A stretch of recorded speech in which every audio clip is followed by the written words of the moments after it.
आज हम चंडीगढ़ ललित कला द्वारा ऑर्गेनाइज किए हुए international print making portfolio residency programme के अंदर उपस्थित हैं और आज हम बातचीत कर रहे हैं जाने माने प्रिंट मेकर अनंत निगम जी से। अनंत निगम जी, आपका स्वागत है। नमस्कार। अनंत निगम जी, आप प्रिंट मेकिंग के आर्टिस्ट हैं।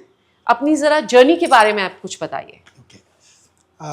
मेरा एजुकेशन बहुत ही ऐतिहासिक ऐसी जो जगह है भारतीय कला क्षेत्र में, एलोरा और अजंता, उस जगह पे औरंगाबाद में मेरा कला का शिक्षण पूरा हुआ। उसके बाद पोस्ट डिप्लोमा के लिए मैं जो मशहूर संस्था है जे स्कूल ऑफ आर्ट में मैंने कंप्लीट की। और कंप्लीट करने के बाद सौभाग्य मेरा ये रहा कि मैं 1986 में वहाँ पर एक अध्ययन का भी काम शुरू किया। 86 से लेकर 2020 तक मैं वहाँ पर 34 ईयर में अध्यापक का काम किया जे स्कूल ऑफ आर्ट में, और उसी से हम इस क्षेत्र में काम करने लगे। ऐसा है। प्रिंट मेकिंग ज़्यादा कह सकते हो कि ज़्यादा लोग इसको आर्ट में लेते नहीं हैं और आपके ज़माने में थोड़ा मुश्किल भी रहा होगा, तो आपने ये कैसे लिया और आपका क्या एक्सपीरियंस रहा इस फील्ड में? मैं जब post diploma J school of art में कर रहा था, तब जे स्कूल ऑफ आर्ट में, जैसे कि आज ये रेसिडेंसी का प्रोग्राम यहाँ हो रहा है, एक अलग तरह का वर्कशॉप यहाँ हो रहा है, उसी वक्त 84 में जे स्कूल ऑफ आर्ट में प्रिंट मेकिंग के महानतम कलाकार डॉक्टर कृष्णा रेड्डी वहाँ पे वर्कशॉप लेने आए थे। और मैं एक स्टूडेंट के तौर पर मैं वर्कशॉप का ओपनिंग देख रहा था। तो जब ओपनिंग देख रहा था तब वहाँ के जो टीचर थे, प्रिंट मेकिंग के टीचर, वो वर्कशॉप पर्टिकुलरली महाराष्ट्र के अलग अलग आर्ट स्कूल में जो प्रिंट मेकिंग सिखाते हैं उन टीचर्स के लिए था, ताकि वो कृष्णा रेड्डी से कुछ नॉलेज ले और अपने बच्चों को कॉलेज में जाके सिखा सके। तो उस वर्कशॉप में मेरे जो टीचर थे उन्होंने बोला कि इस लड़के को भी इस वर्कशॉप में लेना है। और मैंने उस वक्त जो भगवान के समान है कृष्णा प्रिंट मेकिंग के, उनके साथ जब मैंने काम किया तब देखा कि हम कुछ कर सकते हैं इस सब्जेक्ट में। और उस क्षण से मैंने पीछे मुड़ के नहीं देखा और फिर आगे ही चलते गया प्रिंट मेकिंग इस क्षेत्र में, और फिर काम करने लगा। ये मेरे लिए बहुत सौभाग्य बात थी। वो जो टर्न था, उनका जो प्रोग्राम मैंने अटेंड किया, वो मेरे लाइफ मुझे बदल दी इस पर्टिकुलरली प्रिंट मेकिंग से रिलेटेड। इस तरह से मेरा शुरुआत जर्नी वहाँ से हो गई। तो आपकी ये जो जर्नी रही है इसमें कोई अड़चने भी आई हैं? हाँ, जब मैंने जैसे कि पेंटिंग जो है, पेंटिंग तो समझो एक कोई कमरा मिल जाएगा तो वहाँ हम कर सकते हैं, वहाँ के उसके लिए बहुत कुछ ज़्यादा साधन सामग्री नहीं लगती। लेकिन प्रिंट मेकिंग ऐसा नहीं है। प्रिंट मेकिंग आपकी इच्छा शक्ति होने के बाद भी उसके लिए एक पर्टिकुलरली इंफ्रास्ट्रक्चर लगता है, मशीन्स लगती है। तो ये घर में इजीली सेट करना आसान नहीं था। इच्छा तो थी प्रिंट मेकिंग करने की, लेकिन महाराष्ट्र में उस पीरियड में 86-90 के पीरियड में एक भी कम्युनिटी स्टूडियो जहाँ आर्टिस्ट जाके काम करें, जैसे कि आज ये open heart print making studio है, ऐसा स्टूडियो उस वक्त महाराष्ट्र में कहीं भी नहीं था। तब हमको कुछ पता चला कि तब हम भारत भवन भोपाल, हम 84 के पीरियड में वहाँ गए। जो सबसे बड़े कलाकार है जे स्वामीनाथन, उनका ये फाइन आर्ट्स से रिलेटेड जो सेक्शन बनाने में उनका बहुत बड़ा योगदान था। उस पीरियड के अर्जुन सिंह, अशोक वाजपेयी, ये जो पॉलिटिकल पार्ट, एडमिनिस्ट्रेटिव और कलाकार, ये तीनों ने उसका बनाने में बहुत बड़ा योगदान था। वहाँ पर हमने करीब करीब 10 से 15 साल काम किया। बहुत अच्छी बात ये थी कि स्वामीनाथन बोलते थे कि आप यहाँ पे 24 घंटा आप काम कर सकते हो, कोई प्रॉब्लम नहीं है। सिर्फ सोने के लिए सोना हो तो आपको स्टूडियो में जाओ, गेस्ट हाउस में जाओ, वहाँ सो। यहाँ तक कि स्वामी जी खाने पीने के लिए अगर पैसे नहीं होते थे तो वो 200 रुपये की स्कॉलरशिप देते थे। वो 200 रुपये में उस पीरियड में खाना भी होता था और काम भी होता था। तो आज हम आपके सामने बातचीत के लिए बैठे तो उसमें बहुत बड़ा योगदान जे स्वामीनाथन और भारत भवन का है, ताकि हम एक जिस वक्त ज़रूरत होती है यंग पीरियड में, एक आर्थिक भी तौर पर एक कॉन्फिडेंस के तौर पर सपोर्ट, मॉरली सपोर्ट, वो सब कुछ हमको जे स्वामीनाथन ने और भारत भवन ने दिया, और उसके बदौलत आज हम आपके सामने बैठे हैं। आप अपने कुछ आर्ट के बारे में बताइए। मैंने यहाँ देखा है जो आपके प्रिंट्स लगाए हुए हैं वो एचिंग में हैं। Etching तो में। ये आपका फेवरेट मीडियम है या इस पर्टिकुलर वर्कशॉप के लिए आपने इस पे काम मैं इसी किया? से रिलेटेड, जब मैं स्वामीनाथन भारत भवन में काम करता था, तो स्वामीनाथन, ये हुसैन, गायतोंडे, रज़ा, ये सब लोगों का एक एक तरह से ऐसे बोल सकते हो कि बैठना उठने का अड्डा था ये भारत भवन। सब उस वहाँ पे आते थे, ऐसा कोई भी एक कलाकार नहीं कि जो स्वामीनाथन के पास और भारत भवन में नहीं आता था। तो उस वक्त जब हम काम करते थे तो इन लोगों की बातें हम सुनते थे। वो कभी कभी स्वामी जी हमको बोलते थे इनको काम दिखाओ, तो दिखाने के बाद वो हमारे काम के बारे में बातचीत करते थे। तो उससे रिलेटेड एक सबसे एक अनुभव ऐसा है कि मैं जब फर्स्ट टाइम वहाँ काम करने गया समर वैकेशन में, तो करीब करीब 20 से 22 वर्क मैंने 3 महीने में कंप्लीट किए थे। तो जब जिस टेबल पे हम काम करते थे उसी सामने हम डिस्प्ले करते थे हमारा ये वर्क। तो स्वामी जी ने वहाँ के एक लोकल आदमी को पूछा कि ये किसके वर्क है, तो उसने बोला ये बम्बई का एक लड़का आया हुआ है उसके वर्क है। तो उसको बोलो वर्क दिखाए। तो हम खुश हो गए और पूरे वर्क लेके स्वामीनाथन बाजू की एक हवेली में रहते थे, वहाँ चले गए। हमको अंदाज़ा नहीं था कि ये कौन से टाइम पे जाना चाहिए किसी के पास और किसके पास नहीं जाना चाहिए।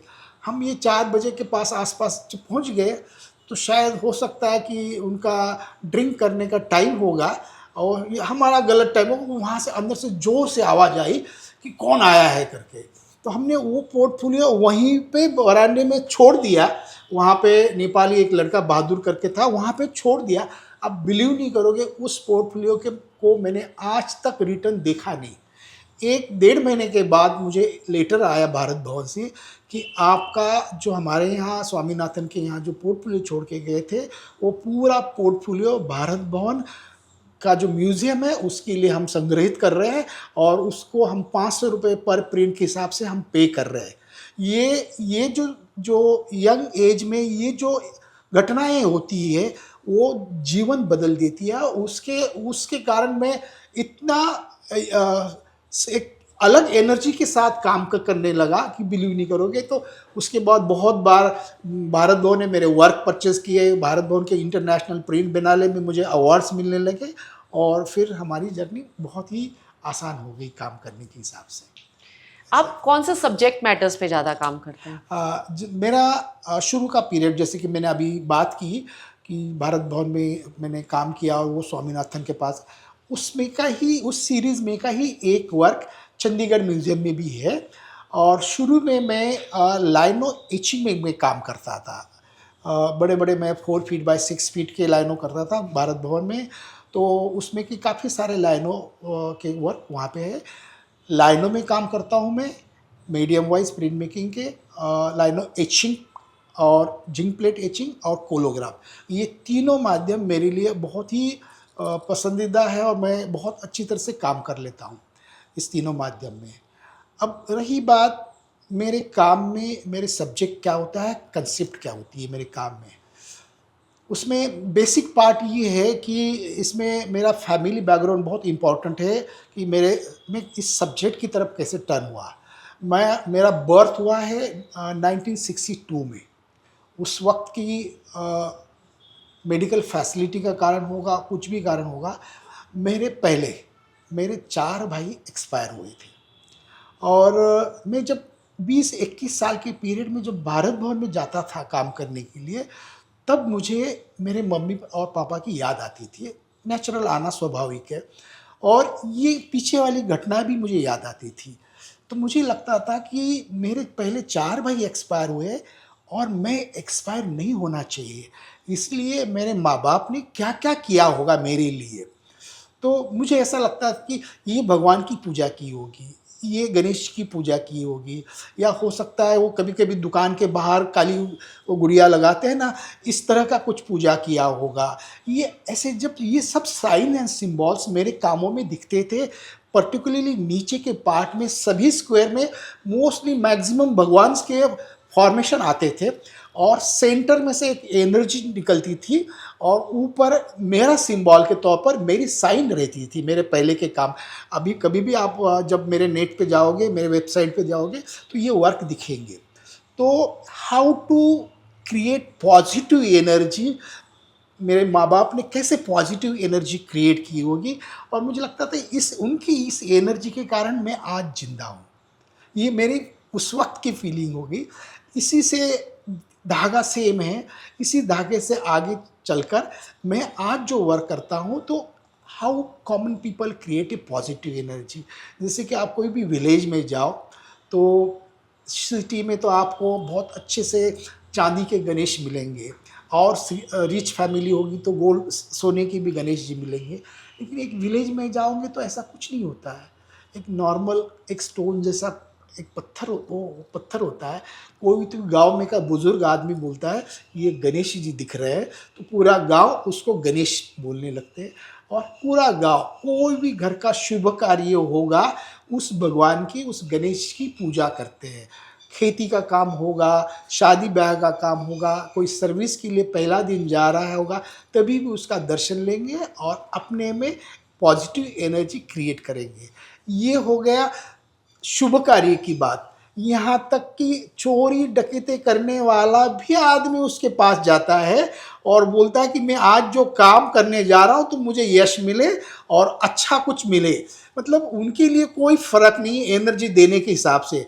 वो शुभ कार्य के लिए भी एनर्जी दे रहे हैं और दूसरे चोरी डकैती कर रहे हैं उसको भी एनर्जी दे रहे हैं। तो मेरा कहने का मतलब ये हाउ टू, मतलब एक मन में जब भगवान के पास जाते हैं तो हम आदमी उसके प्रति अपना माइंड सिस्टम एक पॉजिटिवली वर्क करने लगता है। मतलब हम एग्ज़ाम के लिए भी जाते हैं तो एक्चुअली उस तरह से अगर आपने स्टडी नहीं किया तो कुछ होने वाला कुछ नहीं, भगवान के पैर छू या कुछ भी।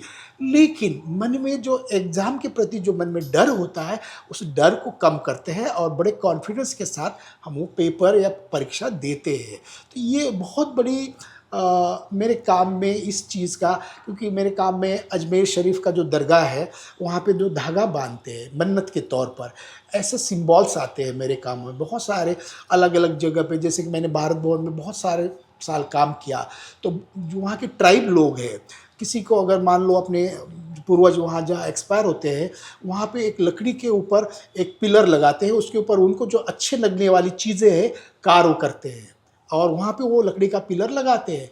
कभी फिर साल में एक बार उनको जो अच्छी चीज़ें लगती है वो खाने के लिए वहीं पे जाके रखते हैं। तो ऐसे फॉर्मेशन भी मेरे कामों में आते हैं। जैसे कि यूरोपियन कंट्रीज़ में उसको टोटम पोल बोलते हैं लकड़ी के पिलर्स को। ऐसे साइन एंड सिंबल्स बहुत सारे कामों में मेरे आते हैं और उसी काम को सिंप्लीफाइड होते होते एज वाइज या नज़रिया वाइज या काम करने के बाद जो आप प्रैक्टिस करते हो विजुअल आर्ट में, तो उसी चीज़ को जो मैं शुरू में काम किया हुआ है उसी को फिल्टर होते होते यहाँ तक मैं पहुँचा हूँ। इसी से रिलेटेड एक बहुत अच्छा उदाहरण मैं आपको देता हूँ कि मैं बहुत बार खैरागढ़ में जाते हैं, जो खैरागढ़ आर्ट स्कूल है रायपुर के आसपास। तो रायपुर टू खैरागढ़ जाते समय एक छोटा सा गांव आता है वहाँ पे दमदा करके। तो वहाँ पर एक जगह है कि हम जो देवी की पूजा करते हैं नवरात्रि में, और एक कलश रखते हैं, कुंभ रखते हैं टेराकोटा का, और 9 दिन की पूजा होने के बाद उसको रिवर में या कोई ऐसे पानी में उसको बहा देते हैं। तो वहाँ पर एक फ़कीर ने, मतलब संत आदमी ने ऐसे बहाए हुए टेराकोटा के पॉट्स को कलेक्ट किया हुआ है, और कलेक्ट करके जैसे हम बिल्डिंग कंस्ट्रक्ट करते हैं एक ईंट लगा के, वैसे उस पॉट को कलेक्ट करके 3 मंजिला टेम्पल क्रिएट किया हुआ है। और आप मतलब आपने जब फेंक दिया हुई चीज़ को उसने कलेक्ट किया हुआ है, और मतलब देखो एनर्जी किससे क्रिएट हो रही है, आपने फेंक दिया उसने और उसने कलेक्ट भी किया।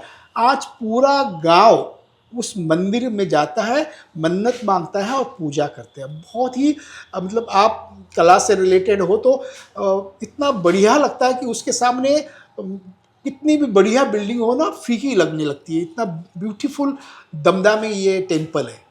तो ये सिंबल्स जो ये फॉर्मेशन है, मैंने 2020 में एक जहांगीर में शो किया था, उसमें पर्टिकुलरली टेराकोटा के जो सर्कुलर फॉर्म है वो कैसे एनर्जी क्रिएट करते हैं, उसलिए उस शो का भी नाम मैंने दमदा सीरीज़ करके रखा था। इस तरह से मेरे अलग अलग ट्राइब्स के रिलेटेड जो रिचुअल्स होते हैं उससे रिलेटेड जो फॉर्मेशन विजुअल्स दिखते हैं वो मुझे इंस्पायर करते हैं और वो कामों में रिफ्लेक्ट होता है मेरे कामों में।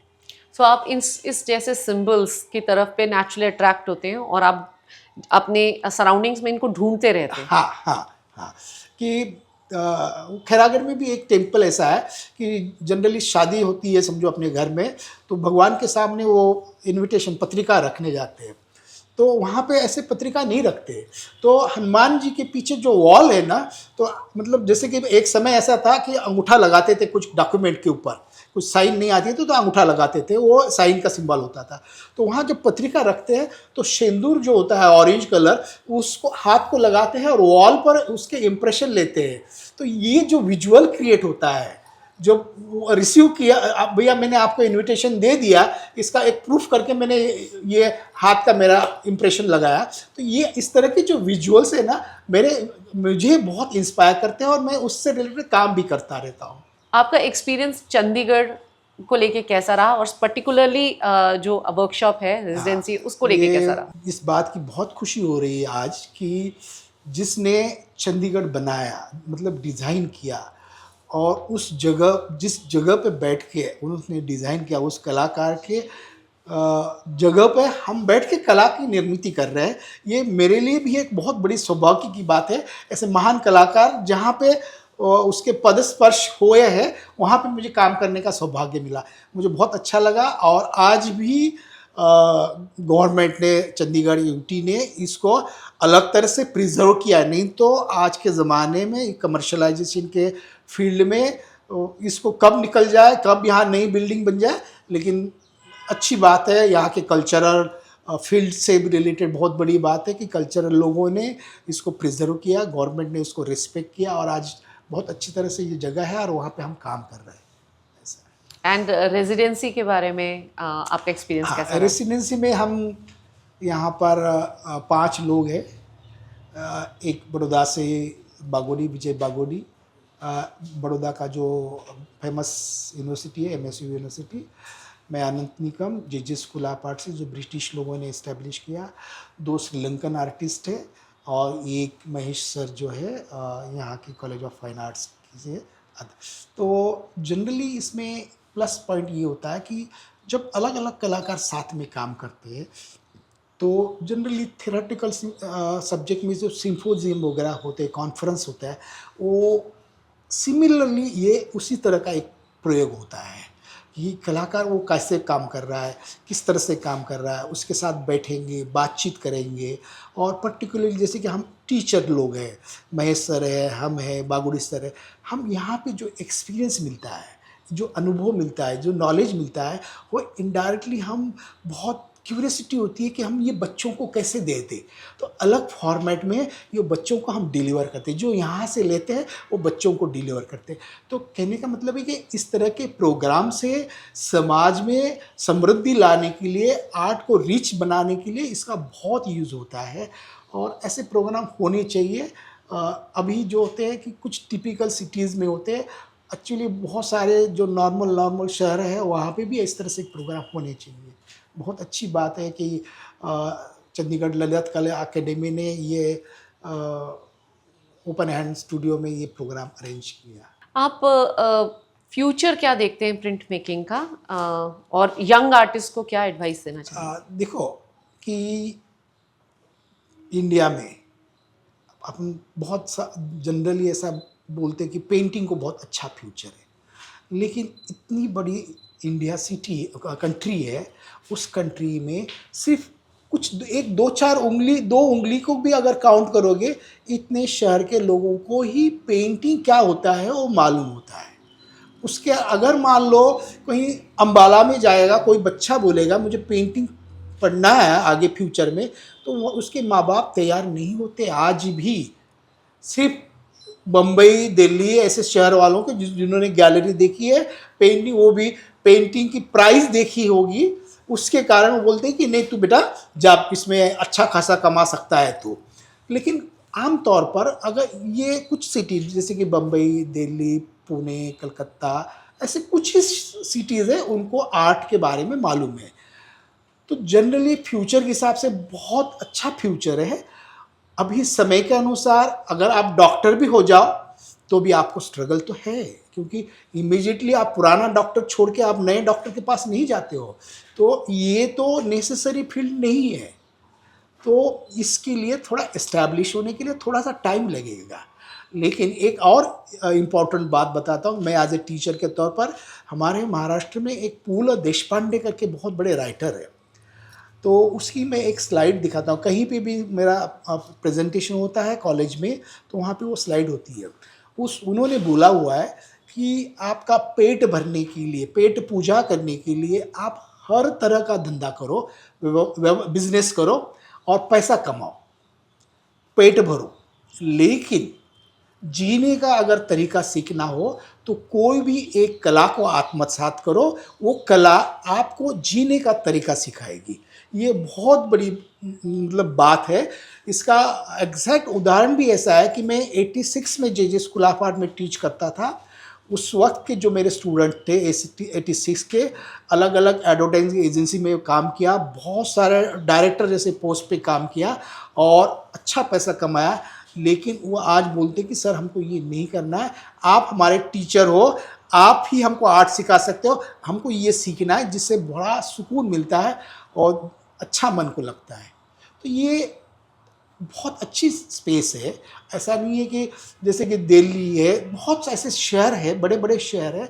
एक आर्टिस्ट का भी काम होता है कि कला को समाज में कैसे पहुँचे और कला समाज में लोगों को समझाए कैसे, ये क्या चीज़ होती है।